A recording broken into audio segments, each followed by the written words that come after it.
ప్రస్తుతం మనతో మాట్లాడేందుకైతే వాలంటీర్ నాగరాజు గారు అయితే ఉన్నారు.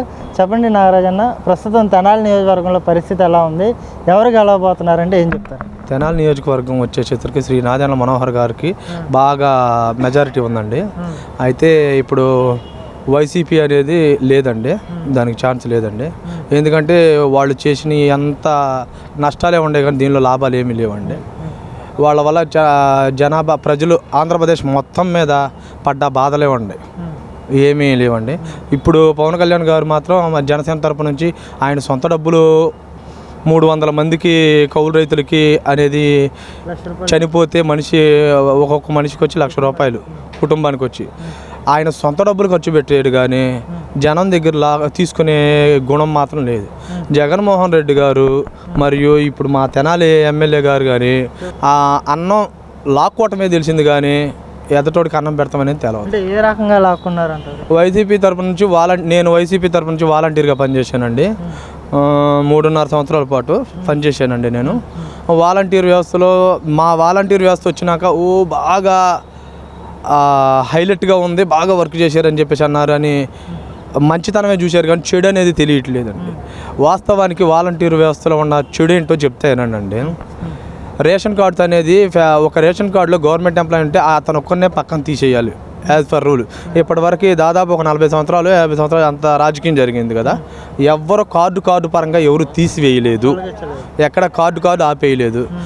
మళ్ళీ ఇన్కమ్ ట్యాక్స్ ఫైల్ చేస్తే ఈ వైసీపీ ప్రభుత్వం వచ్చినప్పుడు ఫైల్ చేసినట్టయితే అప్పుడు ఉండేవాళ్ళు రేషన్ కార్డులు తీసేసుకోండి, తప్పులేదు. అంతేగాని గత 30-40 సంవత్సరాల క్రితం ఉండేవాళ్ళు ఇవన్నీ రేషన్ కార్డులు తీయటం వల్ల అందరూ నష్టపోయారు. కానీ 2,40,000 కార్డులు పోయినాయి స్టేట్ వైడ్గా. అది వాలంటీర్గా ఉండవండి కాబట్టి నాకు తెలుసు. మళ్ళీ 2 లక్షల పెన్షన్లు కూడా పోయినాయి. అంటే ఇప్పుడు రేషన్ కార్డు లేకపోతే పెన్షన్ రాదు కదా, పోయిద్ది. మళ్ళీ కరెంటు బిల్లు వచ్చేసరికి వాస్తవానికి 9 సార్లు పెంచారు. దానివల్ల కూడా మాకు వచ్చే పెన్షన్ ఆగిపోయిందని నా దగ్గరికి వచ్చి చాలామంది చెప్పారు. 200 యూనిట్లు పైకి, కానీ అందరికీ పెరుగుతూనే ఉంది కానీ 9 సార్లు పెంచారు. మరి దానివల్ల జనాభా నష్టపోయారు కానీ ఏమి లేదుగా. దానికి తోడు మళ్ళీ చెత్త పన్ను ఏం చేసుకుంటారండి, చెత్త పన్ను వేసుకుని ఆపేసేసారండి. దానివల్ల చాలా ఎఫెక్ట్ అవుతుందని ఆపేశారు. ఇప్పుడు చూస్తే ప్రతి ఒక్క నియోజకవర్గంలో వైసీపీ వాళ్ళు వెళ్ళి ఓట్లు అడుగుదామని వెళ్తే తిరిగి వాళ్ళ క్వశ్చన్లు వేస్తుంటే ఆ రోడ్లు అక్కడ ఉంటలా వెళ్ళిపోతున్నారు. ఖాళీ చేయటం కాదు, వాళ్ళు వచ్చి ఇంకా ఏం అడుగుతారు, ఆ కోపం వచ్చి కొడతారేమో భయం పుట్టి అలాగే ఉంది. నిన్న మార్నింగే చూసినట్టున్నాను, రోజా గారిని వెళ్తే ఎస్సీ కాలనీలోకి వెళ్తే ఎన్నోసార్లు అడిగారు, మంచినీళ్ళు కానీ డ్రైనేజ్ కానీ అడిగారు. లేదని చెప్పేసి చెప్పలేక వీడియోలు తీయొద్దని చెప్పేసి అని వెళ్ళిపోమని చెప్పేసి అన్నారు. మరి ఏం చెప్పాలండి దానికి? ఇప్పుడు వైసీపీ వాళ్ళు ఎవరైనా మంచి చేస్తే రెండయ్య అని చెప్పేసి ఇది చేస్తారు, మంచినీళ్ళు ఇటో గౌరవం ఇస్తారు. ఇప్పుడు మరి జనసేన తరపు నుంచి ఎవరైనా వెళ్ళి ఎవరింటికైనా వెళ్ళమని చెప్పండి. ఎవరింటికి వెళ్ళినా సరే జనసేన తరపున వాళ్ళని ఆదరిస్తున్నారు, వైసీపీ వాళ్ళని అయితే ఆదరిస్తున్నారు. ప్లస్ తెలుగుదేశం పార్టీ వాళ్ళని కూడా ఆదరిస్తున్నారు, బీజేపీ పార్టీ వాళ్ళని కూడా ఆదరిస్తున్నారు. పరిస్థితి అలా ఉందంట, అంతా అట్లాగే ఉంది. అంటే ఇప్పుడు ప్రస్తుతానికి ఇవాళ జగన్మోహన్ రెడ్డి గారు మేనిఫెస్టో రిలీజ్ చేశారు. ఆ మేనిఫెస్టోని మొదటి నుంచి కూడా పవిత్ర ఖురాన్గా, భగవద్గీతగా, బైబిల్గా ఆయన పరిగణిస్తూ అందులో ఉన్న హామీలన్నీ కూడా నేను నెరవేర్చాను కాబట్టి ధైర్యంగా మీకు మంచి చేశాను కాబట్టి నాకు ఓటేయండి అని చెప్పేసి అడుగుతున్నారు. చంద్రబాబు అమలు చేసిన మేనిఫెస్టో అంతా కూడా మోసపూరితమైన హామీలు, ఉన్న మేనిఫెస్టో అంశాలు నెరవేర్చకుండా మళ్ళీ సూపర్ 6 పేరుతో జనాల్లోకి వస్తున్నాడు. అతన్ని నమ్మకండి, నన్నే నమ్మండి అని చెప్పేసి ఈ రోజున ఆయన ఓట్లు అభ్యర్థిస్తున్న పరిస్థితి. రియలిస్టిక్గా ఎవరి మేనిఫెస్టో ప్రజలకి ఉపయోగకరంగా ఉంది అంటే ఒక వాలంటీర్గా మీరేం చెప్తారు? నేను ఒక వాలంటీర్గా చెబుతున్నానండి. ఇప్పుడు వైసీపీ తరపు నుంచి నేను అన్ని మంచి చేస్తేనే చేయమన్నారు, ఓటేయమన్నారు, బాగానే ఉంది. నువ్వు చేసిన మంచి ఇంట్లో మనిషికి చేసావు కానీ రోడ్ల పరంగా చేసావా? రోడ్ల పరంగా చేసావా? ఆ ఒక్క మనిషికే చేస్తే మిగతా మరి ఇంట్లో ఆ ఒక మనిషికి 10,000 ఇచ్చావు. మంచి నూనె రేట్ ఎంత పెంచావు? 100 ఉండదని 200. చింతపండు రేట్ ఎంత పెంచావు? ₹80 ఉండదు, 160 170 ఉంది. గ్యాస్ బండ ఒకటి 600 700 ఉండే గ్యాస్ బండ 1200.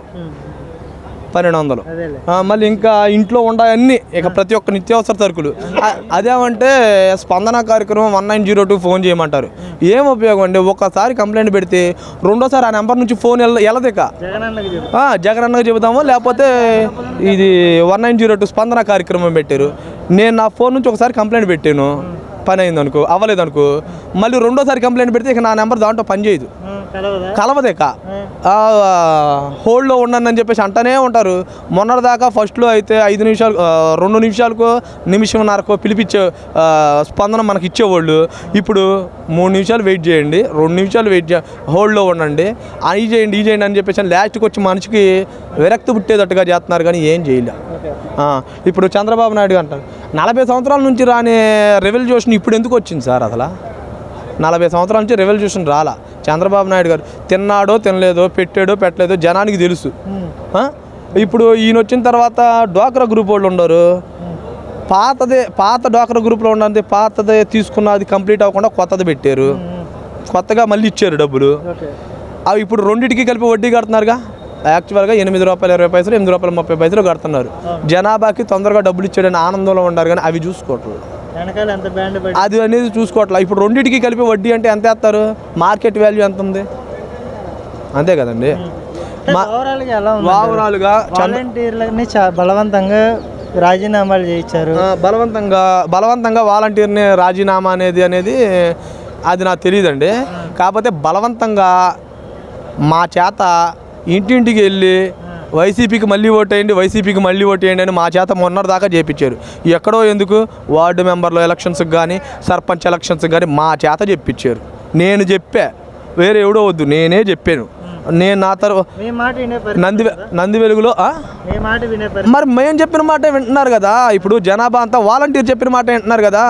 అక్కడ జరిగింది ఏందో, నష్టం ఏందో, లాభం ఏందో ఎవరికి తెలుస్తలేదు కదా. అందుకని వాలంటీర్ చేతే వాడుకోవాలని చెప్పి వాలంటీర్లను వాడారు. నేను వైసీపీ వాలంటీర్గా ఉండి నేను చెప్పా. దాంట్లోనే ఇంకోటి ఏంటంటే ప్లేనరీ పెట్టారు గుంటూరులో, బస్సులు పెట్టేసేసి బలవంతంగా ఎక్కిచ్చారు. మనిషికి వచ్చి 500 ఇస్తామని చెప్పి ఎక్కిచ్చారు. ఈ ప్లేనరీ మూమెంట్లోనే అమర్తలూరు మండలం గోవాడ దగ్గర ఒక వాలంటీర్ చనిపోయాడు. మేము మీకు అండగా ఉన్నాం అన్నాడు. ఆడింటికి వెళ్ళి ఎవడు చూసింది లేదు, పెట్టింది లేదు. నేను వెళ్ళి చూసుకుని వచ్చా. ఆడు మాతోటి వాలంటీరే కదా అని చెప్పేసి, ఆడు పేరు ఐడియా లేదండి, ఒకడు చనిపోయాడు, గోవాడే అతనిది. ఆ తొక్కిసలాట్లో డివైడర్ నుంచి కింద పడితే ఆడి మీదగా తలకాయ మీదగానో బాడీ మీదగానో బస్సు ఏదో ఎక్కింది. మరి అది అవి బయటకు రావా? మరి ఇప్పుడు వాలంటీర్గా చనిపోతే వాళ్ళ వాలంటీర్లు కానీ, నేను వేరే చోట ఉన్నారు వాలంటీర్లు, విజయనగరం ఉన్నారు, వైజాగ్ ఉన్నారు, పార్వతీపురం, ఈ లొకేషన్లో వాలంటీర్లు నా గ్రూప్లో ఉన్నారు. ఇలా జరిగిందిరా అని చెప్తే టీవీలో చూసి కూడా అందరూ మనిషికి వచ్చి ₹100, ₹200 మా శాలరీ మాకు ఇచ్చే శాలరీ కాదు, గౌరవ వేతనం, మా జీతాలు కాదండి. వాలంటీర్లు జీతాలు కాదు. గట్టిగా గుర్తుపెట్టుకోండి. వాలంటీర్లు చేసే తప్పులేంటో నేను చెబుతున్నా. రేషన్ కార్డు అనేది తీయకూడదు, ఆ మనిషిని తీసేయాలి. అది ఎప్పుడు పెట్టారు? దాదాపు ప్రభుత్వం వచ్చిన 2.5 సంవత్సరాల తర్వాత పెట్టారు, కానీ ముందు పెట్టాల. అది కూడా ఎవరైనా ఇన్కమ్ ట్యాక్స్ క్లియర్ చేస్తే, ఇన్కమ్ ట్యాక్స్ పర్సన్ ఉంటే చార్టర్డ్ అకౌంట్ అని కొత్తది ఒకటి పెట్టారు. ఏం ఉపయోగం అండి? ఆ చార్టర్డ్ అకౌంట్ కూడా 1,20,000 లోపు ఉన్నాయి. 1,20,000 దాటితే మళ్ళీ ఆడికి ఉపయోగం లేదు. ఇలాంటివన్నీ పెట్టి జనాభాని ఓవరాల్గా వైసీపీ వచ్చినాక వ్యవస్థలో మార్పు అనేది చాలా ప్రక్షాళన చేసాము. వ్యవస్థలో అవినీతిని మేము అంతమొందించాము, ఎక్కడా కూడా లంచాలకు తావు లేకుండా మేము చేసామని చెప్పేసి చాలా బలంగా చెప్తుంది కదా. నిజంగా గ్రౌండ్ రియాలిటీలో వ్యవస్థలో మార్పు తీసుకురావడం కానీ లంచాలకు తావు లేకుండా కానీ ఈ ప్రభుత్వంలో జరిగిందా అంటే మీరేం చెప్తారు? లంచాలకు తావు లేదు అన్న మాట అయితే లేదండి. లంచాల సంగతి వేరే చోట అయితే నాకు తెలియదండి. నాకు తెలిసినంతవరకు మా ఊళ్ళో కొన్ని చోట్ల వాలంటీర్లకి పెన్షన్ తీసుకొచ్చాడండి, డబ్బులు ఇవ్వటం, రేషన్ కార్డు తీసుకొచ్చాడు, 200, 300, 500, 100 నుంచి 500 అలా ఇవ్వటం కొన్ని చోట్ల జరిగింది. పెన్షన్ శాంక్షన్ అయితే మొదటి పెన్షన్ వాలంటీర్కి ఇవ్వాలన్న రూల్ కూడా, అది రూలు ఉందో లేదో తెలియదండి. మా ఊర్లో మాత్రం పెన్షన్ శాంక్షన్ చేసినందుకు 100 నుంచి 500 లోపు ఇచ్చారు. ఫస్ట్ పెన్షన్ అనేది ఇవ్వమని వేరే చోట్ల ఏమైనా చెప్పానేమో సార్, అది అబద్ధం అనేదో నాకు తెలియదు. అది అవినీతి జరగలేదంటే జరిగిందండి, చాలా జరిగిందండి.